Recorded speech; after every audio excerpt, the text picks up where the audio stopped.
When an injured narcissist lashes out. As you might imagine, in my role as a therapist, I'm constantly in search of answers for the why questions. And relative to the whole topic of narcissism, one of the huge why questions is, why do narcissists insist on having to have such a strong foothold of control over you and anyone else? And it's important for you to realize that this behavior that you see in them doesn't just arise out of a vacuum. When they come across in a very overbearing and controlling and dominating way, there's a reason for that. Narcissists grew up in a mentality of shame and competitiveness. They began realizing very early on you're either going to be controlled or you become the one who's in control. You're the one who's going to receive shame, or you can be the one that gives shame. You have to defend yourself at all times and be wary of what people are going to say and do. There's a paranoia that they operate with. All of this is going on the inside of their personalities, but it's something that they're not able to access. Narcissism is defined also by them living behind the shield of a false self. They have to be admired. They dread looking foolish, but they want to look extra capable and special instead. They want to be right, despite evidence to the contrary that maybe they're not so right. They want to be beyond reproach. They want to look successful. That's how they operate, and that's what's cooking on the inside. And so you come along, and as you engage with them, particularly on any kind of ongoing basis, you begin thinking, wait a minute, there's something going on here that's not right. And so when you say, hey, can we re-examine the dynamic that's there between you and me? Can we look at how we can manage some of the strain or difficulty or differences that might be there? They can't deal with it. And they're sitting on their own sense of narcissistic injury. They've been hurt. They're carrying a great deal of pain, but instead of saying that I hurt and I'm carrying a great deal of pain, they lash out. They dread being challenged. They dread you confronting them. They dread being proven wrong or mistaken. They dread having any sense that says they might be inept. They dread your request for them to self-reflect. It's like, no, I don't do that. They dread trying you asking them to accommodate their needs. It's like, that's just not fair. I don't think I need to do that. They dread being exposed as insecure. And even if you're careful in the way that you try to address those kind of issues, you're still going to be on the receiving end of their hurt because it's like you're touching an injured place. And just like an injured person, they flinch real strongly. To them, you are reminding them by asking them to be more open and honest. You're reminding them that in their mind, life is a competition, and I'm not going to let you win over me when in fact that's not what you're really doing at all. They will take the victim's role pretty much every time. Whereas you're saying, no, I'm not trying to make anybody a victim. I'm just trying to say, let's talk. If you and I have differences, let's put it out on the table. So knowing that they have this injury on the inside and this underdeveloped psychological maturity on the inside that they're drawing upon, whenever there are those strains and difficulties with you, it's not at all a surprise to know that instead of them sitting down and talking clearly with you, they're going to lash out. And right on cue, whenever you challenge them, they're going to go straight into the anger mode. And being in their anger, by the way, anger is tapped into your sense of self-preservation. They're wanting to preserve their own sense of well-being and dignity, but instead of doing it in a clean kind of way, they do it by trying to diminish you. To a narcissist, whenever they're confronted or whenever there's a difference, it's all about trying to find the superior position so they can compensate from any hint that they may be inadequate or they may. So, and this is a part of the cultivation.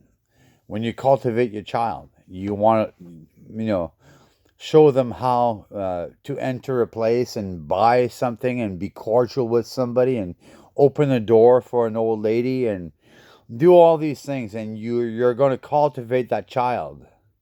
If you don't cultivate that child, and most likely that kid is going to become a narcissist. Be in the wrong. Like I say, they assume that victim status. Look at what you're doing to me right now. And so when they go into their anger mode, the anger, rather than being healthy and assertive, it becomes abusive. And I'm sure that you can probably recount many times when you've been on the receiving end of abusive anger. When they're angry, they have the intent of punishing you. They're going to make you think, I wish I'd never challenged this person to begin with. Or in their anger, they're almost completely devoid of logic. Uh, you may say, but I'm just trying to reason with you, and they won't say it out loud, but their response is, no, reason doesn't exist here. Or in their anger, they are desperate to regain any illusion that they can and should be in control over you, because that's their go-to mindset. I've got to stay in control.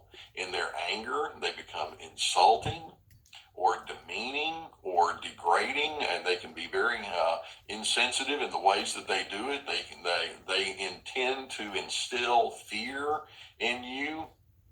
Now, many of you know that I have a history of conducting anger workshops, and all of this that I'm describing is the exact opposite of where we want to go. There's a clean way to handle anger or conflict or differences, and you do it with assertiveness and mutual regard that's intact, and they can't do it. I want you to think about somebody that has a physical injury. Let's say you have a broken bone or you have a migraine headache. When you have some sort of physical ailment, in that moment, how empathetic do you tend to be? You know, you got a broken bone and you say, well, how are the kids doing these days? Or you have a broken bone, you think, hey, how did that turn out from, what you told me about last Friday night? No, when you're injured, all you can think of is the pain that you're in and trying to get out of the pain. That's what's happening when a narcissist is engaging with you.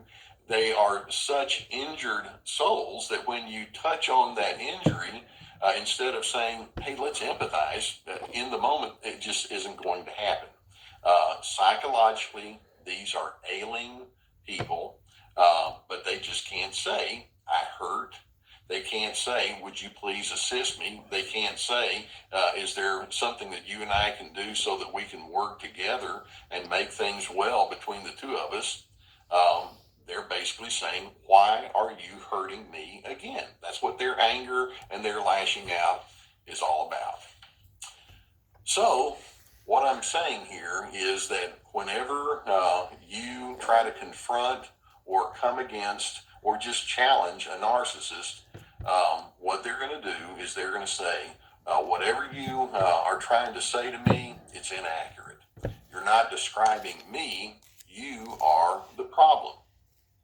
So knowing that you're engaging with somebody who's operating from an injured position, let's just summarize by saying you can't help somebody or assist somebody who refuses to be helped. Frankly, that's a sad truth that I, as a therapist, have had to come to terms with at times. There are times when I want to be of assistance to somebody, and I know that we can go in a good place, but they're so busy in that blame and victims mode. It's like, no, I'm not finished with that. I want to keep doing it. You can't help somebody who refuses to be helped. And Just a quick plug out to Dr. C, Dr. Mr. Carter. Surviving Narcissism. That's the channel. Just uh, I'll put his link in the bottom. Everybody knows him by now. I've known this guy for years. Uh, let's keep listening to what Dr. C has to say. We're also going to say when they're in that injury mode and they're lashing out because of that, you're not doing yourself any favors by continuing to expose yourself to that abuse. You don't deserve that. That's their issue that they're trying to project onto you. Reason is an illusion when you're trying to deal with this injured soul. The only one thing that really works, if we can use that term, is consequences. And when I say consequences, establishing your boundaries, establishing your stipulations, and determining what you will and will not put up with. And even when you establish those consequences, there's no particular guarantee that they're going to say, oh, yeah, that makes good sense, because they will not understand you. And so, that's why I say consequences work in the sense that you are going to stand up for yourself. It will never work if you're trying to control them. So whenever you engage with this injured narcissist and they come at you with all of this injured emotion and they try to make it all about you and how you're being so mean to them, realize what you're dealing with. And instead of trying to make them see the light, stay inside your good character. That's something they can't take away from you. They may say, I don't believe in your good character, but they can't take it away from Stay inside your good character. you. And until the narcissist is willing to come to terms with the fact that they are indeed injured souls, then they're going to have a gross lack of capability of engaging with you in a way that's mutually gratifying. And your challenge is to drop any particular illusion that you can make that injury go away. Unfortunately, that's their call to make, and if they don't make that call, then you have to protect yourself as clearly as possible. Now, I hope that videos such as this kind of give you a good insight into what you're dealing with. What you see on the surface actually can be a revelation of much that's going on behind the surface. And Subscribe to this guy. They don't have insight into what that Subscribe to Mr. Carter. is. If you'll hit that subscribe button, we'll be able to keep more videos coming. Surviving Narcissism. I'd love to have you along, and I always appreciate it when you allow me to be a part of your journey. If you have a need for some sort of therapy regarding this, then if there's somebody in your presence physically that you could seek it out from, I would encourage you to do that. Or if you would prefer, online therapy is very popular these days, and we have a link below to a group that would help you with that. You can choose from a whole team of licensed professional therapists that would help you in that regard. So I would encourage you very much in that. So surviving narcissism with Dr. Carter. It's 2 thumbs up. 2 thumbs up. Absolutely amazing. This is The Blood Saves. Ciao.